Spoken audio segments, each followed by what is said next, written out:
안녕하십니까? 이 아침에도 주의 풍성한 은혜와 축복이 여러분에게 임하길 바랍니다. 오늘은 다섯째 날 가장 긴 예언 연대표에 대해 함께 살펴보겠습니다. 기도하시고 시작하겠습니다. 아버지 하나님, 우리에게 예언의 말씀을 깨닫게 하시고 주의 말씀이 역사적으로 성취되고 있음을 알게 하시니 감사합니다. 예언의 말씀을 통해 역사를 주관하시는 하나님을 만나게 하시고 오늘도 우리의 삶을 주관하시는 하나님을 매 순간 인정하며 살아가는 우리가 되게 하여 주시옵소서. 예언의 시간들이 성취되어 가고 있는 이때에 언제라도 주님이 다시 오실 수 있음을 기억하고 깨어서 주의 재림을 준비하는 우리 모두가 되게 하여 주시옵소서. 예수 그리스도의 이름으로 기도합니다. 아멘.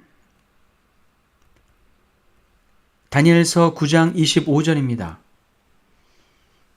그러므로 너는 깨달아 알지니라. 예루살렘을 중건하라는 영이 날 때부터 기름 부음을 받은 자 곧 왕이 일어나기까지 7이레와 62이레가 지날 것이요. 그 곤란한 동안에 성이 중건되어 광장과 거리가 세워질 것이며. 우리는 다니엘서 8장과 9장의 연결을 통해 2300일과 490일 예언의 시작점이 같다는 것을 함께 살펴보았는데요. 그 시점은 예루살렘을 중건하라는 영이 날 때부터입니다. 우리는 역사적으로 예루살렘의 회복에 대한 3번의 조서가 있었음을 잘 알고 있습니다. 그 첫 번째는 고레스 왕 원년 BC 537년에 있었습니다. 고레스의 조서는 예레미야의 예언대로 70년간의 포로 생활을 마치고 4만 2천여 명의 포로를 귀환시켰지만 사마리아인과 주변 민족들의 방해로 인해 성전 중건은 BC 522년에 중지되었습니다. 두 번째 조서는 다리우스 왕이 BC 520년에 내린 조서인데요. BC 515년에 성전이 재건되고 성전 봉헌식도 하게 되었습니다. 이로 인해 성전도 70년 만에 복구가 되었습니다. 하지만 예루살렘 전체의 중건, 즉 회복과 재건이 가능하게 된 조서는 아닥사스다 7년 BC 457년에 내린 조서입니다.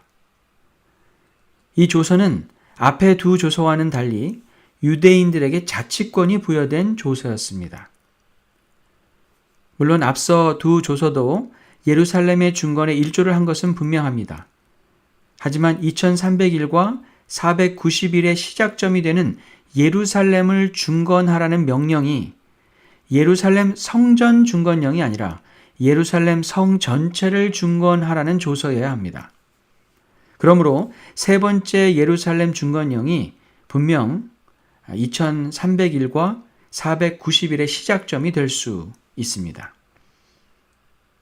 BC 457년 아닥사스다 왕의 조서가 2300일과 490일의 성서적 역사적 시작점이라고 할 수 있을 것입니다. 아닥사스다의 예루살렘 중건령에 대해 에스라서 7장 12절로 13절에 이렇게 기록합니다.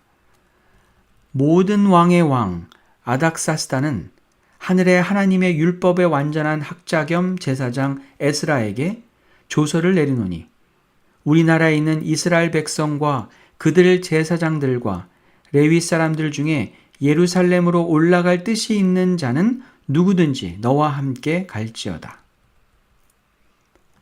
이것으로 가장 긴 예언 연대표의 시작점이 분명해졌습니다.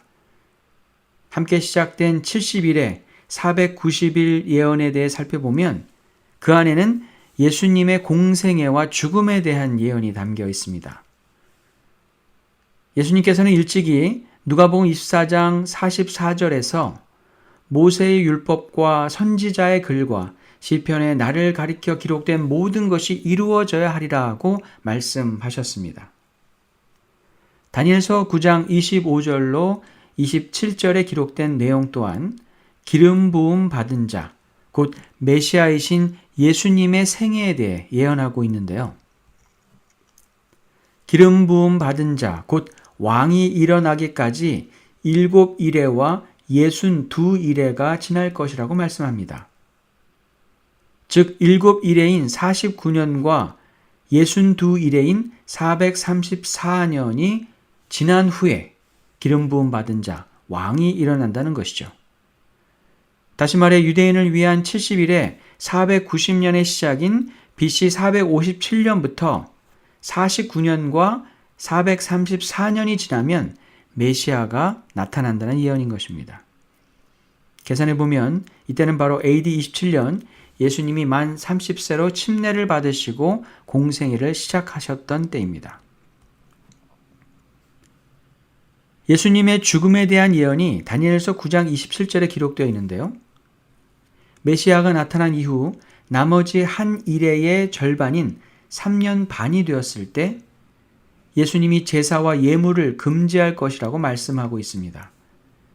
나머지 한 이레의 절반인 AD 31년에 예수님이 십자가에 달려 죽으셨을 때 성소 휘장이 위로부터 아래까지 찢어져 둘이 되었습니다. 예수 그리스도의 죽음을 상징하는 제사를 십자가의 죽음 이후에 멈추신 사건입니다. 성소 제도와 제사, 예물이 필요 없게 되었습니다. 그 이래의 절반의 제사와 예물을 금지할 것이라는 다니엘서 9장 27절의 예언이 AD 31년에 예수님의 십자가 죽음으로 성취되었습니다. 그리고 예수님의 십자가 죽음 이후부터 이래의 절반인 3년 반이 지난 후 유대 백성을 위한 490년 예언이 맞춰지게 되는데요. 그때가 AD 34년이며 이때 스데반이 순교를 당하고 예루살렘 교회에 대한 핍박이 본격화됩니다. 이때부터 복음을 가진 주의 백성들이 예루살렘을 넘어 다른 민족들에게 복음을 전파하기 시작했습니다. 결국 유대인을 위한 490년 예언이 맞춰지는 AD 34년에 육적인 이스라엘의 시대가 끝나고 영적인 이스라엘 시대가 열리게 되었습니다. 가장 긴 예언 연대표인 2300년 예언이 유대인을 위한 490년 예언과 함께 시작되었습니다. 이 예언들은 역사적으로 성취되었고 우리는 이 예언의 성취를 통해 역사를 주관하시는 하나님을 발견하게 됩니다.